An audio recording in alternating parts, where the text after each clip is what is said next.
Everyone, কেমন আছো সবাই? আমি সঙ্গীতা। সেদিন সকাল সকাল কাজটা সেরে ক্যামেরা অন করে নিয়েছিলাম, কারণ সেদিন ছিল একটা বিশেষ দিন, ভাইফোঁটা। ভাইফোঁটার ব্লগ দেখো এতদিনে ছাড়ছি। আসলে ভয়েস ওভার করব করে করাই হয়ে ওঠে না, সময়ও হয় না। আর এইদিকে দেখো এই পুচকিটা কেমন খেলা করছে, আমার ছেলেরাও খেলা করছে ফোন নিয়ে। আর এই পুচকিটা আমার ছেলেকে ফোঁটা দেবে এবছর। এই পুচকিটা হচ্ছে আমার কাকা শ্বশুরের মেয়ের মেয়ে, আর কাকা শ্বশুরের মেয়ে তোমার দাদাভাইকে ফোঁটা দেবে। আমার ননদের এবছর ফোঁটা, আমার ননদের এবছর ফোঁটা হবে না, আরও কাকা শ্বশুরের মেয়েদের ফোঁটা হবে না, মামা শ্বশুরের মেয়েদেরও ফোঁটা হবে না, শুধু কাকা শ্বশুরের মেয়েরা আর পিসি শাশুড়ির মেয়েরাই ফোঁটা দেবে এবছর তোমার দাদাভাইকে। এদিকে আমি রেডি হয়ে নিচ্ছিলাম, কারণ ভাইফোঁটার দিন বুঝতেই পারছো, একটু সাজুগুজু তো করতেই হবে, ছবি টবি তুলতে হবে। তো তারপর এক এক করে রেডি হয়ে নিলাম। আমার আগে চুল অনেক বড় ছিল, কিন্তু এখন চুল উঠে যাওয়ার কারণে আমি চুল কেটে দিয়েছি, চুলটা ছোটোই করে নিয়েছি। আর এবছর আমারও ফোঁটা হবে না।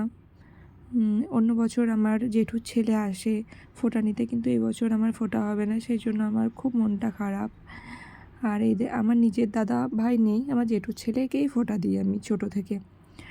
আর মাও আসে আমার ছেলেকে ফোঁটা দেওয়ার জন্য, কিন্তু এবছর মাও আসবে না, কারণ মায়েরও ফোঁটা হবে না। আর এই দেখো রেডি হয়ে নিলাম, আমাকে কেমন লাগছিল তোমরা একটু বলো। আর এইদিকে আমার ছেলেকে রেডি করে নিচ্ছিল তোমার দাদা ভাই। আর ওই যে ও ঘোরাচ্ছে, ওটা ওর প্যান্টের। ও সব কিছু এত ঘোরাতে ভালোবাসে, সব কিছু শুধু ঘুরিয়েই যায়। ও ঘোরাতে প্রচণ্ড ভালোবাসে। ও ফোঁটা নেবে সেই জন্য তাড়াতাড়ি রেডি হয়ে নিচ্ছিল চুপ করে।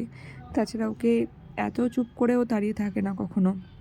আর দেখো আমি থালাটা সাজিয়ে নিচ্ছিলাম, আমার শাশুড়ি মা বললো আমার ছেলেকে ফোঁটা দেবে, সেই জন্য আমি তাড়াতাড়ি করে একটা থালা সাজিয়ে নিচ্ছিলাম।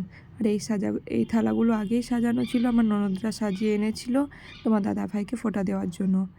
আর এই থালাটা আমি সাজাচ্ছিলাম আমার ছেলের জন্য, আমার শাশুড়ি মা আমার ছেলেকে ফোঁটা দেবে সেই জন্য। অন্য বছর মা দেয়, শাশুড়ি মাও দেয়, কিন্তু এবছর মা আসবে না বলে আমার মনটা খুব খারাপ করছে। আর এদিকে দেখো বাচ্চা কদমা দিইনি বলে ননদ বলছে বাচ্চা কদমা দাও, বাচ্চা কদমা ছাড়া ফোঁটাটা ইনকমপ্লিট, সেই জন্য বাচ্চা কদমা দিয়ে দিলাম। আর এইদিকে দেখো আমি পায়েস দিয়েছিলাম, ঘুগনিটাও দিতে ভুলে গেছিলাম, দিয়ে আবার ঘুগনিটাও দিয়ে দিলাম। এই দেখো থালা সাজানোর পরে কেমন হয়েছে দেখালাম।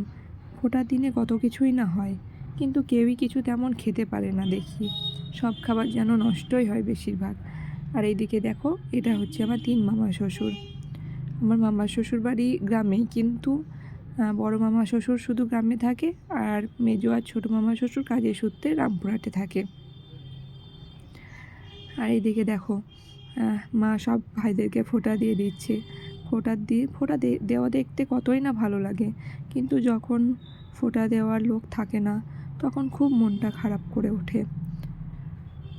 আর ওই যে শঙ্খ বাজাচ্ছে ওটা আমার ননদ, এবছর ননদেরও ফোঁটা হবে না, তারও বড্ড মনটা খারাপ। পুজোর পরে কিন্তু তাও আসেনি, এখনই এসছে ফোঁটার সময়। ফোঁটা না হলেও গল্পগুজব তো করতে পারবে ভাইদের সঙ্গে, এটাই যে একটা আনন্দ, সবার সঙ্গে দেখা হয়, এটাও এক ভীষণ ভালো লাগে। আর এই মামা শ্বশুরদের ফোঁটা দেওয়া শেষ হলে তোমার দাদা ভাইরা ফোঁটা দিয়ে দেবে। এই দেখো তোমার দাদা ভাইরা ফোঁটা দিতে বসে গিয়েছে, ফোঁটা নিতে বসে গেছে। আর এদিকে আমার ননদ ফোঁটা দিচ্ছে, এটা আমার কাকা শ্বশুরের মেয়ে, এক এক করে ফোঁটা দিচ্ছে, প্রণাম করছে।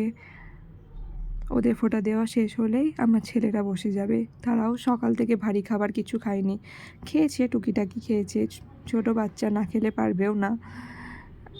এই দেখো যে এই মাকে ফোঁটা দিয়েছে তখন বলছে আমাকেও ফোঁটা দাও মামা, খুব পাকা। আর এই দেখো ফোঁটা নিতে বসে গেছে, ইয়েলো কালারের গেঞ্জি পরে আছে, ওটা আমার ননদের ছেলে, ওকে ফোঁটা দিয়ে দিয়েছে, আগেই ফোঁটা দিয়ে দিয়েছে, ওর ফোঁটা হয়ে গেছে, তাও ফোঁটা নেওয়ার জন্য আবার ভাইয়ের পাশে বসেছে। আর এই যে জামাটা পরে আছে পুচকিটা, এই জামাটা আমরা দিয়েছি ওকে, কি মিষ্টিই না লাগছে দেখতে, খুব ভালো লাগছে, খুব মানিয়েছে জামাটা ওকে।